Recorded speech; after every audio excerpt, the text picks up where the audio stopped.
Olá pessoal, sejam todos e todas bem-vindos ao canal Filosofia da Psique. Eu sou João Vitor Wróblewski e hoje vamos falar um pouco a respeito da mentira na terapia psicanalítica.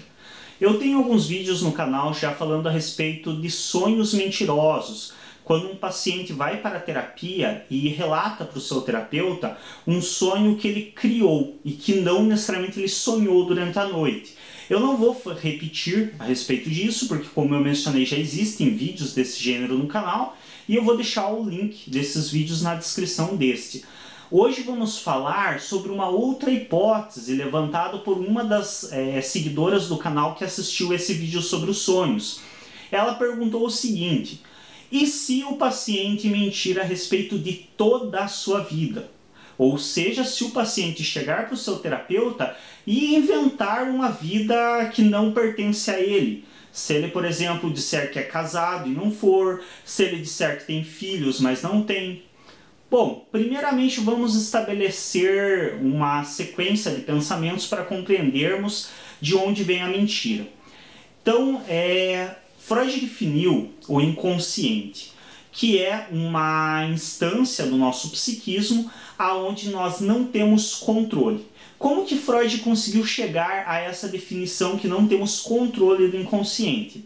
Vamos tentar refazer um pequeno, é claro que Freud levou um bom tempo para explanar a respeito disso, considerando que ele foi um pioneiro nesse ato, um dos primeiros a fazer isso. Então vamos apenas pegar um pedacinho para tentarmos reconstruir uma pequena parte dessa trajetória dele. Vamos pensar do seguinte modo: aquelas situações, por exemplo, onde você tem um pensamento que te incomoda. Por exemplo, um pensamento a respeito do mal de alguém próximo a você. Às vezes uma pessoa te irritou e você vem na tua mente a ideia de que você deseja que aquela pessoa morra. E muitas vezes é uma pessoa por quem, ao mesmo tempo que você tem essa raiva por algo que aconteceu, você também tem um apreço, você tem um amor pelaquela pessoa. Então, rapidamente, esse teu desejo de morte dessa pessoa, ele te incomoda, ele te gera uma angústia, te gera um mal-estar. Porque ao mesmo tempo que você tem esse desejo pelaquela raiva momentânea que você está, você também não quer de fato que aquela pessoa morra. É uma coisa que você quer naquele momento, mas não que você deseja considerando que a morte é para sempre. Não é uma coisa que você pode desejar que a pessoa morra hoje e esteja viva amanhã. Mas esse pensamento ele retorna. Então você, por te fazer mal esse pensamento, você tenta expulsar ele. Você tenta não pensar nisso. Mas você se pega pensando novamente nisso. E você faz essa tentativa várias e várias vezes. Então, a partir disso, nós podemos entender que esse pensamento não está sob nosso domínio. E que muitas vezes esse pensamento não estava na nossa consciência. Esse pensamento veio do nada. Então, se esse pensamento veio do nada, assim como, por exemplo, lembranças que não estão na nossa consciência, como, quem foi a tua professora do pré-escolar? É um exemplo que uma professora minha da universidade costuma muito usar esse exemplo para se referir ao inconsciente, ou ao menos aos conteúdos latentes do inconsciente. Você não lembra, não está na sua consciência quem foi a sua professora do pré-escolar. Mas quando eu te pergunto isso, aparece na sua consciência o nome dessa pessoa, ou ao menos uma figura que te remete a ela. Por quê? Porque isso não estava na sua consciência e veio. Se não estava na sua consciência, tinha que estar em outro lugar. Esse outro lugar, Freud classifica como sendo inconsciente. Porém, muitos desses pensamentos que invadem a tua consciência não são de teu desejo consciente, não são de teu domínio. Então você não tem um domínio a respeito de pensar que você deseja que o outro morra. Porque se esse pensamento te faz mal e, teoricamente, conscientemente, você não quer ter esse pensamento, se você tivesse domínio sobre o teu inconsciente, se a consciência dominasse o inconsciente, você não pensaria isso, você simplesmente empurraria isso para o inconsciente e deixaria lá para o resto da vida e isso não ia te incomodar mais. se a consciência tivesse domínio sobre o inconsciente. Mas se esse conteúdo vem, mesmo sem você querer pensar nisso, é porque o teu inconsciente não está sob seu domínio. E aí vamos pensar, o que é a mentira? A mentira é a manipulação de uma verdade minha. Lembremos que verdades não existem, como Nietzsche faz muito questão de nos recordar isso. Existem interpretações e não verdades, então é uma verdade minha, não é uma verdade universal. Eu acredito que eu fui hoje para tal lugar, isso é uma verdade minha. Eu acredito nisso, as outras pessoas têm todo o direito de duvidar. A partir disso nós podemos entender o quê? Que a mentira é uma manipulação de uma verdade minha em função de um objetivo, ou em função, talvez, de atingir algo ou evitar algo. Então eu conto uma mentira para uma pessoa com a suposta finalidade de não magoar ela. Eu sou bem cauteloso com isso, acredito que mentiras magoam muito mais do que a verdade. Mas enfim, somos acostumados a contar mentiras. Não há quem não conte mentiras. A todo momento nós ou nos utilizamos de mentiras ou minimamente nós guardamos coisas para nós, para não ofender o outro, nós manipulamos o discurso para ser um pouco menos ofensivo. Isso não é uma verdade integral nossa. Porque se você fosse trazer a verdade integral sua, se você fosse falar com o tom de voz que você deseja falar, se você fosse falar com as palavras que você desejava usar, muitas vezes você não vai conseguir manter uma vida social por muito tempo. Então, a todo momento, se nós não mentimos, nós minimamente manipulamos a verdade. E isso nós fazemos conscientemente, porque a manipulação da verdade é a manipulação de uma informação que eu já tenho, que eu reorganizo ela de um modo a ela atingir mais facilmente um desejo meu ou um objetivo.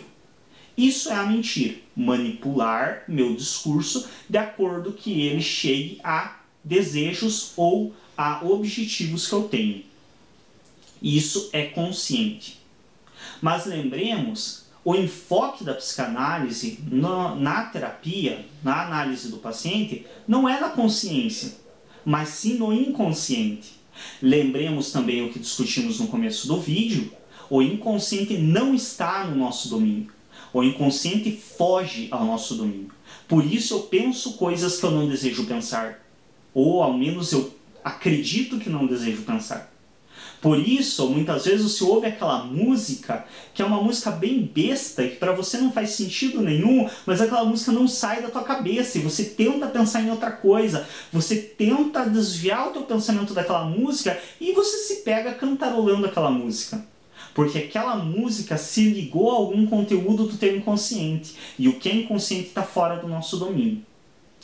Bom, entendemos que a mentira faz parte do consciente.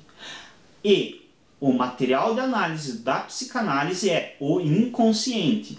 Por que é importante entendermos isso? Porque a partir disso, entendemos que, se eu for, por exemplo, falar para o meu psicanalista, meu pai me agredia ou me batia quando eu era pequeno, por isso eu odeio ele.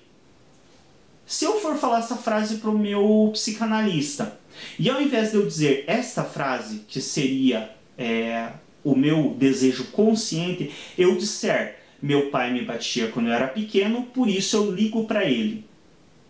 Eu substituí o odiar por ligar. O enfoque do psicanalista não vai ser na parte da frase que diz, meu pai me batia quando eu era pequeno. Isso para ele não faz muita diferença, isso não é de grande importância. Tem sim um significado, mas não é o maior peso. O maior peso é, por que eu troquei odiar por ligar? Qual é o sentido? Qual é a ligação, um trocadilho até sem querer, qual é a ligação que a palavra ligar tem com odiar para o meu inconsciente? Percebem como nessa análise não faz diferença se meu pai de fato me batia ou não? Porque é a troca da palavra que vai ser analisada pelo psicanalista. O enfoque do psicanalista vai ser nesse ato falho e não na frase, meu pai me batia. Obviamente, quando estamos falando de uma frase como essa, quando estamos falando de uma terapia com uma criança, por exemplo, o psicanalista vai tentar sim saber se essa frase é verdadeira, mas não para fins terapêuticos. Para a terapia não faz a menor diferença se essa frase é verdadeira ou não.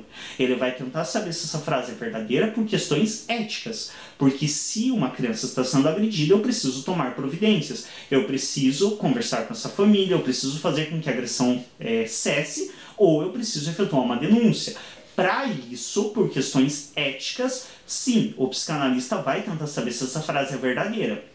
Mas, para finalidades terapêuticas, não faz a menor diferença. Porque o enfoque da psicanálise é no inconsciente. E as mentiras são produzidas no consciente. E o consciente não é material de trabalho direto para a psicanálise. Sendo assim, você pode mentir sobre o que quiser. O seu inconsciente não está sob seu domínio. Então você não vai mentir sobre o seu inconsciente. E o seu inconsciente vai se manifestar no seu discurso, você querendo ou não. Essa é a característica dele. A característica do inconsciente é justamente ser um intruso. É justamente te invadir a tua consciência.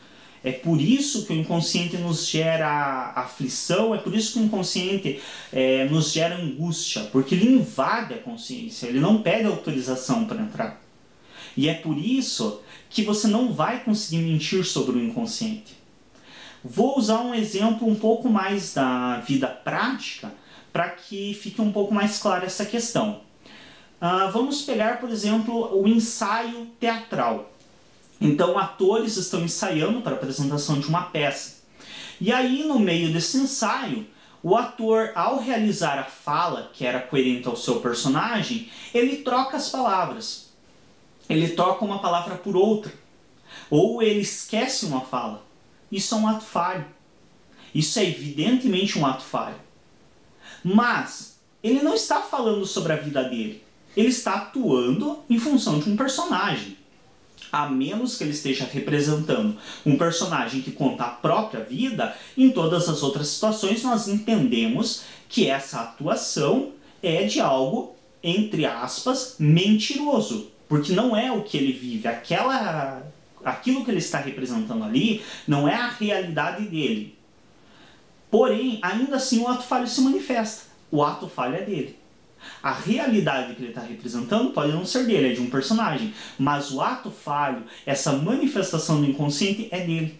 Então, mesmo quando a pessoa está atuando, está fingindo viver outra vida que não é a sua, ainda assim o seu inconsciente vai se manifestar da mesma forma que se manifestaria nela falando a verdade.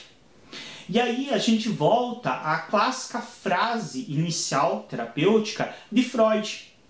Então, quando o Freud recebia os seus pacientes, ele não dizia para os seus pacientes, me fale a verdade.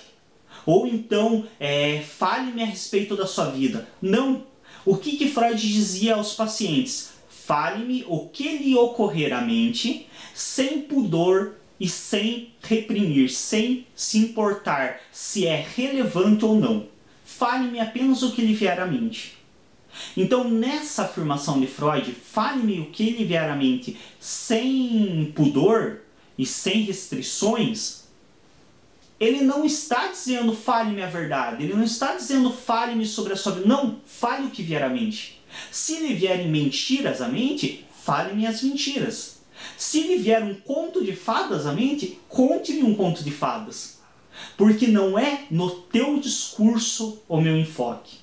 O meu enfoque terapêutico é no teu ato falho. O meu enfoque terapêutico é nas manifestações do teu inconsciente. E isso está fora do teu domínio. Então o teu discurso é pouco relevante. Não é irrelevante. Ele tem sim uma finalidade, ele tem uma relevância. Porque a partir do discurso consciente é possível ao terapeuta supor interpretações da manifestação inconsciente. E é literalmente uma suposição. Quando o terapeuta traz para o paciente, olha, pode ser isso? Ah, você trocou o nome de tal pessoa por outra. Pode ser que você tenha alguma questão com essa pessoa? Ele literalmente está questionando o seu paciente. Ele não sabe se pode ou não pode. Talvez possa, talvez não. Então, é a partir da correlação entre o ato falho com o que o sujeito está discursando que o terapeuta vai conseguir fazer suposições. Porém, o ato falho ele vai se ligar ao discurso. Então, mesmo que esse discurso seja mentiroso, esse discurso, essa mentira, afetou aquele sujeito em alguma coisa. Por isso que ele manifestou o ato falho.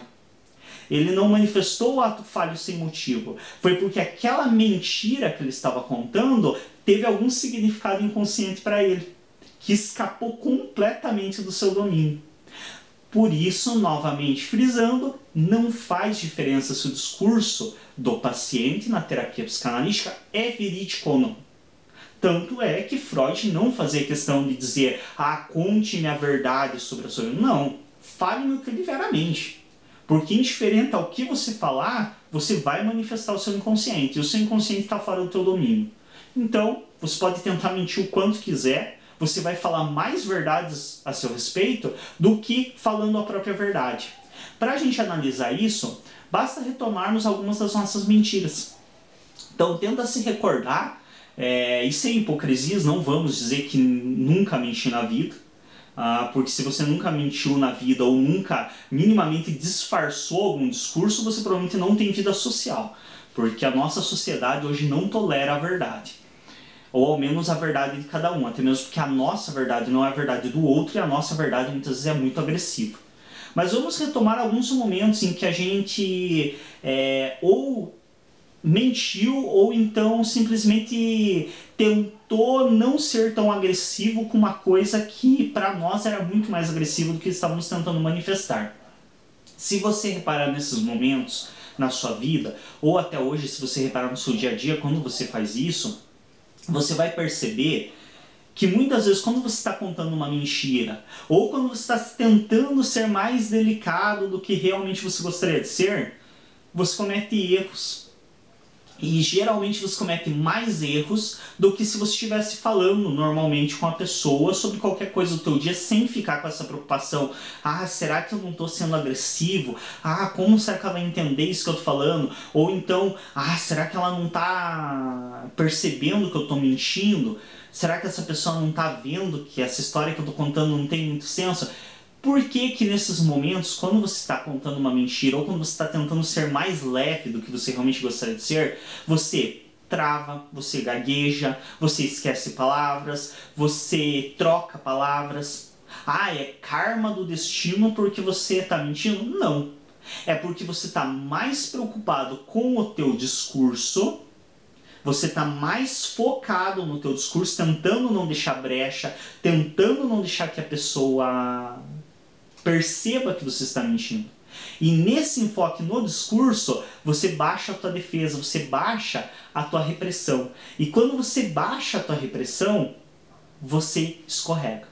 É nesse momento que vem alguma coisa do teu inconsciente e se liga no teu discurso. Por isso você gagueja, por isso você troca palavras. Então, se nós interpretarmos nesse sentido, muitas vezes vai ser mais fácil o sujeito manifestar conteúdos do seu inconsciente mentindo do que falando a verdade. Por isso, falando o que é verdade para ele, claro, por isso que muitas vezes eu digo que a mentira diz mais a nosso respeito do que a verdade. Porque inconscientemente falando, em geral, você tem maiores chances de falar, de deixar manifestar o seu inconsciente, mentindo do que falando o que você entende por verdade a respeito da sua vida. É isso, um vídeo um pouquinho longo aí, mas que valia a pena ser trabalhado. A pessoa me questionou a respeito e eu considerei muito importante trazer essa temática, porque é uma preocupação que eu também tive no início do curso, então por perceber que é uma preocupação bem recorrente, eu tive no início do curso e posteriormente nos grupos de estudo que eu fui participando, muitos dos alunos novos que iam entrando também manifestavam a mesma dúvida. E no canal várias pessoas já manifestaram, mas e se o paciente mentir? E se o paciente inventar um sonho? É uma dúvida que realmente a maioria de nós tem, porque a nossa sociedade no contemporâneo ela está bastante focada nessa questão do que é verdade, do que é mentira. Então, realmente é uma preocupação que é manifestada na maioria dos estudantes e que é uma curiosidade, mas que dentro da psicanálise em si não faz muita diferença. Então, seja seu discurso verdadeiro ou seja um discurso criado, fantasiado, maquiado, desvirtuado, vai manifestar o seu inconsciente do mesmo modo e é cabível a análise desse discurso do mesmo modo. Então você pode tanto contar a sua vida para o seu terapeuta, quanto você pode contar um conto de fadas. Dentro da psicanálise, ambos têm o mesmo peso e o mesmo valor de análise. Dentro da psicanálise. Lembremos, para as demais teorias, a história muda. Mas as demais teorias também não são, na maioria das vezes, fixada no inconsciente, e sim coisas da consciência, então a dinâmica é totalmente outra. Espero que este vídeo tenha sido interessante para quem assistiu, agradeço muito a atenção, agradeço a todos que vêm participando no canal, também comentando, clicando em gostei nos vídeos. Clica em gostei nos nossos vídeos, ajuda a destacá-los, não tem custo financeiro para você e favorece bastante o canal, ajuda também a compartilhar aí nas redes sociais para que mais pessoas tenham acesso. É isso, até um próximo vídeo, muito obrigado pela atenção.